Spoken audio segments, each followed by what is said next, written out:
Russia's Vladimir Putin agreed at his summit with President Donald Trump to allow the United States and its European allies to offer Ukraine a security guarantee resembling NATO's collective defense mandate as part of an eventual deal to end the 3.5-year war in Ukraine, Special U.S. Envoy Steve Witkoff said Sunday.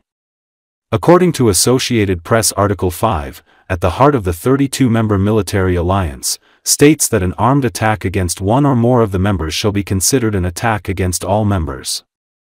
Witkoff, who had joined Secretary of State Marco Rubio for the talks Friday at a military base in Alaska, offered few details on how such an agreement would work. But it appeared to be a major shift for Putin and could serve as a workaround to his long-standing objection to Ukraine's potential NATO membership. Witkoff defended Trump's decision to abandon his push that Russia agree to an immediate ceasefire, which Trump had set as a benchmark going into the meeting. Witkoff said the Republican president had pivoted toward a peace deal because so much progress was made. I think the president supports a peace deal, Shannon, and he got through almost all of it in Alaska. I mean, I was personally surprised at the amount of wins that we had that day. It was right down the line. We agreed on much more robust security guarantees. The Russians agreed on enshrining legislatively language that would prevent them from, or they would attest to not attempting to take any more land from Ukraine after a peace deal, where they would attest to not violating any European borders. So we got through quite a bit, and there's a whole lot more. So let's talk about the security guarantees, because you mentioned those. What does that mean in practicality? What is the U.S. willing to commit to that effort to give Ukraine the assurances it needs to come to the table? It means that the United States is potentially prepared to be able to give Article 5 security guarantees, but not from NATO, directly from the United States and other European countries. That is big. I mean, really big. Does it mean boots on the ground? What does it mean, but logistically? I think part of the discussion that we're going to have on Monday throughout the day, because there's going to be breakout sessions there, is exactly the specifics of what the Ukrainians feel that they need. Because remember, as mediators, we were at this summit to advance the Ukrainian position, and we did that, and we did it successfully. Now it's for us to drill down on the granular details of exactly what the Ukrainians need to give them a sense of security in the future, and by the way, what the Europeans need as well. And we were fully committed to be there for that purpose. Ukrainian President Volodymyr Zelensky shared his views on security guarantees for Ukraine on Sunday, ahead of his meeting with the U.S. President Donald Trump on Monday. According to Associated Press, Zelensky arrived in Brussels Sunday to participate in talks with the EU leaders. A strong army is the only thing that can provide security guarantees. Only Ukraine can provide this, Zelensky said during a press conference with the President of EU Commission Ursula von der Leyen.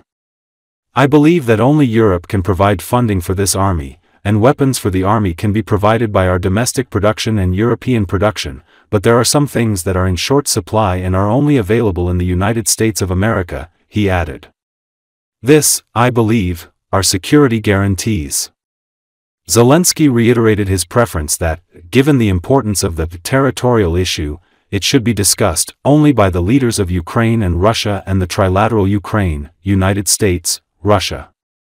European and NATO leaders announced Sunday that they'll be joining President Volodymyr Zelensky in Washington for crucial talks with President Donald Trump, rallying around the Ukrainian leader after his exclusion from Trump's summit with Russian President Vladimir Putin.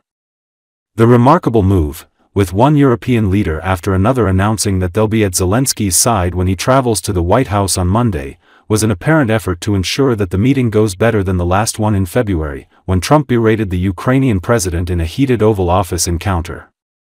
The European leader's presence at Zelensky's side, demonstrating Europe's support for Ukraine, could potentially help ease concerns in Kiev and in other European capitals that Ukraine risks being railroaded into a peace deal that Trump says he wants to broker with Russia.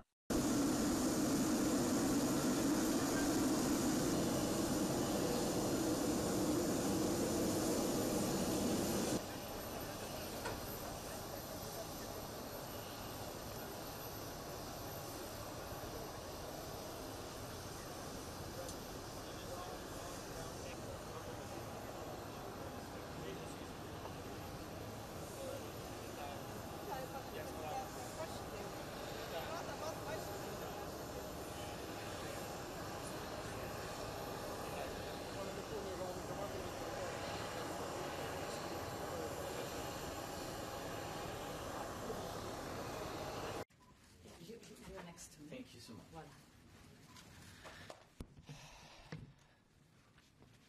It's crucial that Europe is as united now as it was at the very beginning, as it was in 2022, when the full-scale war began. This unity really helps to reach real peace, and it must stay strong. First, we have to stop the killings. Putin has many demands, but we do not know all of them. And if there are really as many as we heard, then it will take time to go through them all. It's impossible to do this under the pressure of weapons. So it's necessary to cease fire and work quickly on a final deal. We'll talk about it in Washington. Putin does not want to stop the killing, but he must do it. Thank you so much, dear Ursula. Thank you so much. Thank you so much. Russia is still unsuccessful in Donetsk region. Putin has been unable to take it for 12 years. And the constitution of Ukraine makes it impossible to give up territory or trade land. Since the territorial issue is so important, it should be discussed only by the leaders of Ukraine and Russia at the trilateral Ukraine, United States, Russia. So far, Russia gives no sign that trilateral will happen, and if Russia refuses, then new sanctions must follow. Third, it's important that America agrees to work with Europe to provide security guarantees for Ukraine, and we are very thankful to the United States and to the President for such signal. You have microphones in front of you. If you can take one, that would be fantastic. Thanks. Передусім, я не знаю, про що реально говорили Путін і президент Трамп. І я хочу, щоб багато деталей президент Трамп сказав мені, потім європейським лідерам. І те, що президент Трамп сказав сигнал про гарантії безпеки, для мене це набагато важливіше, ніж думки Путіна. Тому що Путін нам не дасть ніяких гарантій безпеки. Гарантії безпеки – це сильна армія. Це може дати тільки Україна. Фінансування цієї армії – це може дати тільки, я вважаю, Європа. Зброя для цієї армії – це може дати наше внутрішнє виробництво, європейське виробництво, але є дефіцитні речі, які є тільки у Сполучених Штатів Америки. Оце, я вважаю, гарантії безпеки. Thank you very much to both presidents. We can now take a... щодо гарантій безпеки для України, які прийнятні для Росії, так? І які... Чи підключають, чи є troops on the ground, чи є така захист, як у деяких інших держав в небі, ви знаєте про що я, чи є у нас можливість мати сучасний total number of air defense. Це тільки поки що запитання. На них ми дуже хочемо отримати відповідь, щоб розуміти, що таке гарантії безпеки. Те, про що ви говорите, мені здається, це сигнали руської сторони, що вони не будуть нас далі окуповувати. Але, якщо чесно, це поки що це просто слова. І на рівні тристоронньої зустрічі готові говорити. Що стосується Білого дому, я налаштований дуже продуктивно. І в гарному сенсі. В усіх сенсах цього слова. Thank you. Thank you.